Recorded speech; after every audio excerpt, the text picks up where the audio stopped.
Well, so far, the only bit of hope that's come out of this Davos conference this year is from the Icelandic president, who's standing alongside me, Olafur Ragnar Grimsson.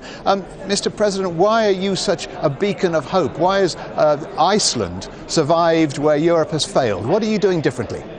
I think it surprises a lot of people that 4 years ago we were exhibit number one of a failed financial system. But now we are back on recovery with economic growth and very little unemployment. And I think the primary reason is that we were wise enough to realize this was also a fundamental social and political crisis. But above all, we didn't follow the traditional prevailing orthodoxies of the Western world in the last 30 years. We introduced currency controls, we let the banks fail, we provided support for the poor, we didn't introduce austerity measures of the scale you're seeing here in Europe.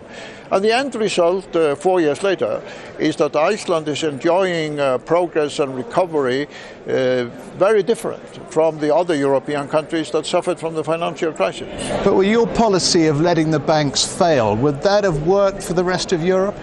I think so, because as I'm often asked people, why do they consider the banks to be the holy churches of the modern economy? Why are private banks, not like airlines and telecommunication companies, allowed to go bankrupt if they have been conducted in an irresponsible way? The theory that you have to bail out banks is a theory about bankers enjoying for their own profit the success and then letting ordinary people bear the failure through taxes and austerity. And people in enlightened democracies are not going to accept that in the long run. It wouldn't work for the UK with their reliance on the financial sector, though, would it? Well, this is an interesting question, because one thing we learned after the collapse of the banks in Iceland, that the Icelandic banks, like the British and the Americans and other banks, have in fact become high-tech companies, hiring engineers, mathematicians, computer scientists. And when they failed, the innovative sectors of our economy, the IT sector, the high-tech sector, in fact blossomed and have been doing much better in the last 3 years than ever before.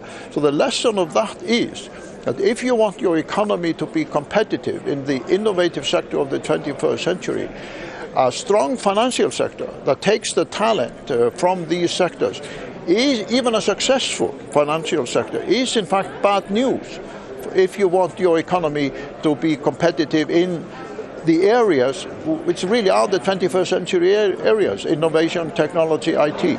President Grimsson, thank you very much indeed.